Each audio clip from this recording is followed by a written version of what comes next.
Willie's play tonight, especially against a team that big? Well, he was ridiculous today. Just so you know, at halftime, he played so well, I called he and Marcus in, and I said, Marcus, you're his backup today. When he wants to come out, you can come in. If he doesn't want to come out, you're not going to play a whole lot today. He's too good. And Willie said, hey, just be ready for me, but I'm going to try to go blow this out. And that's what he did. And I told my team I'll do that with other guys, too. If somebody else is playing so well, Alex or Trey or Devin or Tyler or Andrew or Aaron, I mean, what happened today is our guards shot 4 for 27. And we won and got out-rebounded by 12 and won. What? How in the world did we? But we were making threes, 1 out of 12. What just happened? Ricky B was great after the game. He looks at me, he said, that was a big boys game. And it certainly was a big boys game. When they're good right now, but when they get that guard back that's out, they're legitimately, we could be seeing them hopefully right down in the last game. It's us and them. Could be that. I hope we're good enough to be that, but I see them being that kind of team. Defensively, both teams, that was ridiculous. It's hard to get a pass and, you know, just a rebound. And John, just to follow up on that, Ricky B said that this game was like an argument for a wider NBA lane to give everybody some room. Oh, it was ridiculous. I mean, and then the bodies are so big. I mean, you had so many big people on the floor at one time. I mean, I looked at Holmes before the game because, you know, usually they'll say someone's 6'8", and then he comes in the game, how big is he? 6'6". He came out at the warm-ups, I'm like, holy jeez, he looks 6'10". So you got him, you got the other big, you know, Lambert. I mean, they're huge, and then they come off the bench with 2 big guys. They're big, and neither of our guards played as well as hopefully they'll play. My 4 guards did not. They, you know, we did all right. I mean, I was really. Andrew showed the courage that I know he has, which is why I put him in at the end. And I told him, you're going to make the play. You're the veteran. Make a play. He made that 3 in the corner that was huge, that gave us some breathing room.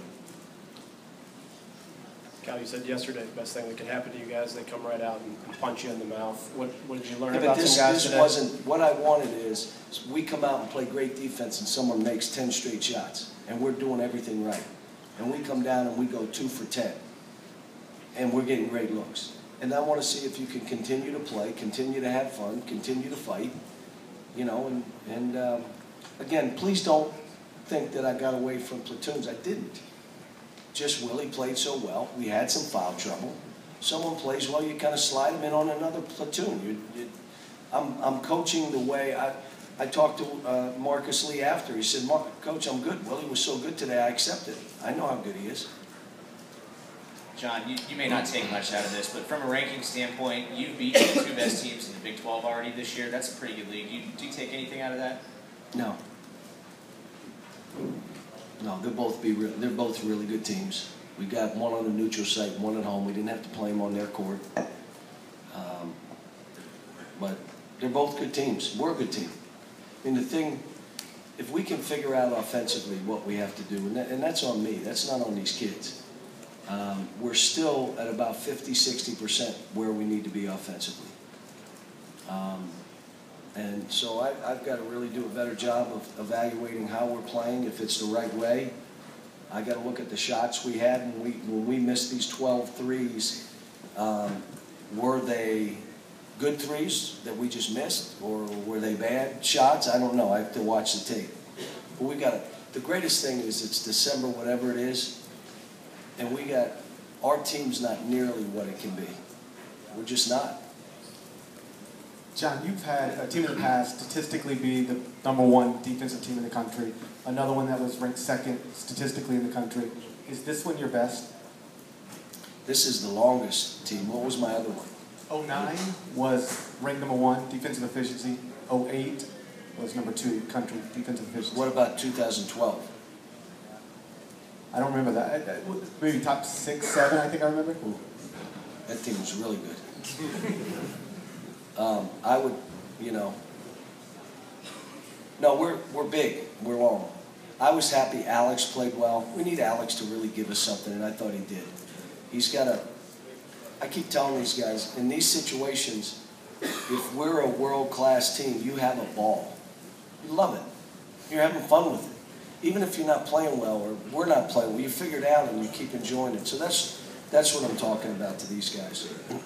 Cal, we've seen some games where Willie just struggled against teams like this, physical teams like this. What's the difference now? He's older, more mature. The biggest thing I'm working on him with our people and Kenny is he's got to come to wide bases when he comes to a stop. When his feet are really close, he's just got no balance. He just flops around. When he comes to that wide base, he's 7 foot and he just jump over the guy. I mean, you know, he reaches up. Literally, he's shooting the ball and he's above the square shooting down. The other thing is I like the fact that he made free throws today. I like the fact that he's not afraid to shoot the ball in the middle. How about the car he's shooting at 15 foot? I want these guys to work on their games and then go do it in the game. We got guys in the gym at night, you know, spending time, extra time. And again, you know, one of the strengths of the team are our guards. You know, Andrew and Aaron, what they did last year, what they're doing now, and now Tyler and Devin, and they didn't make a shot today. 4 for 27. You think about that.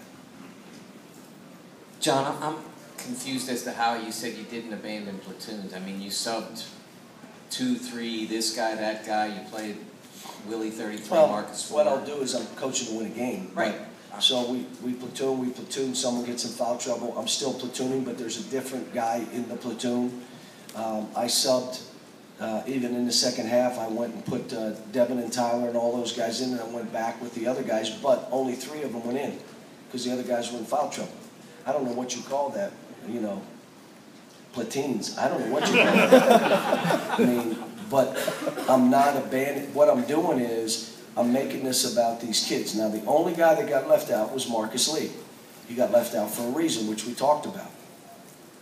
The other kiddies, and I told the other players, if you're watching a player that's splitting minutes with you and he's not bringing it, go sub him out. Tell him, I'm splitting minutes with you. You got to respect that. You got to come and play. Doesn't mean you have to be great. Doesn't mean you have to make shots. It means you're going to bring energy. You know, someone inside there grabbed me and said, you know, the energy that your team plays with for 40, and it's not that we're pressing. You notice what, and this guy, Rick is a terrific coach. Do you know what he did at the end of the first half? What, all you basketball bennies that were watching the game. He spread the court and did what? Just tried to beat us on the dribble. That's all he did. He just said, just drive them, because we spread out too much. And that's why in the second half we backed up a little bit. So we weren't spread going nuts 35 feet out. But it's something that we got to work on and think about what we're doing. But I loved our post defense. I loved that we were switching different things, that we were playing guys, you know, driving, rotating, cracking back. We did a lot of good things. Defensively, we're at about 70%. Offensively, we're at about 50%, which is a good thing because I want this team to get better. John, when the lead was down to 5 and you called time and 1:37 to go and you went to Willie, I don't know if that was intentional, but what should we draw from seeking a clutch guy in a clutch situation? No, what we were doing is we were running an offense that it didn't matter who's making the play. What I like is Willie wanted to make the play. See, guys that make those clutch or game winners are not afraid to miss the game winner. Now, if I see a guy in that situation have a play that he can make and he won't make the play because he just, well, you're out. You can't be afraid to make the play. Well, I haven't made a shot all game. Well, then you shouldn't be in then, if that's how you're thinking. So you haven't made a shot all day. Just make that one to win the game. Then you walk off and they say, well, he played great. What are you talking about? That's the only shot he made. But that's the mentality we got to be in. And everybody's going to come after it. It's everybody's Super Bowl. The beginning of that game was vicious. I mean, there were, you know, every arms flying, bodies flying, hips flying, dudes driving right at people. I mean, we were, and us too, we were all doing the same thing. I thought they kind of, it was a dogfight, and their dogs were bigger in the first half. Let me just put it that way. Anything else? Do you have any thoughts on Easter? I haven't watched any tape on Eastern, but I'm going to tonight or tomorrow, probably tomorrow. And I know they shoot 33s a game. I know they have 5 guys that they play Princeton, and their 5-man is like a 3. They shoot 33 point shots a game. They've beaten some good people. They've lost to BYU and somebody else. So they're on the radar, but I have not watched any tape. Thanks, everyone.